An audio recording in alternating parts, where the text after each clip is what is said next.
আমাদের সামনের ফ্ল্যাটের আন্টি এবং আঙ্কেল ভালোবেসে একে অপরকে দুইজন বিয়ে করেছিল। সংসার জীবনের 6 বছরে কেউই তাদের ভিতরে কোনো ঝগড়া ঝামেলা দেখেনি, কিন্তু হঠাৎ করে তাদের সংসারটা এলোমেলো হয়ে যায়।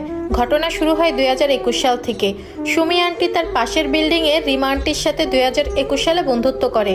একে অপরের বাসায় নিয়মিত যাওয়া আসা, আড্ডা সবকিছুই নর্মালি চলতে থাকে। তারা দুই বান্ধবী সিদ্ধান্ত নেয় যে তারা একই বাসায় সাবলেট থাকবে। তারপর যেই বলা সেই কাজ, 2022 সালে তারা সাবলেট থাকা শুরু করে।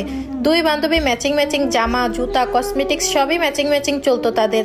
সুমি আন্টির হাজবেন্ড মাসে প্রায় 30,000 টাকা ইনকাম করত, আর রিমা আন্টির হাজবেন্ড মাসে প্রায় 20,000 টাকা ইনকাম করত। সুমি আন্টির ছিল লাভ ম্যারেজ আর রিমা আন্টির ছিল অ্যারেঞ্জ ম্যারেজ। তারা দুইজন প্রায় একসাথে 1.5 বছর সাবলেট থাকে। সুমি আন্টির জীবনের সবচেয়ে বড় ভুল ছিল একসাথে সাবলেট থাকা। 2023 সালের মাঝে সুমি আন্টি হঠাৎ অসুস্থ হয়ে যায় আর বাপের বাড়িতে কিছুদিনের জন্য বেড়াতে যায়। আর ওই সময় রিমা আন্টির হাজবেন্ডও গ্রামে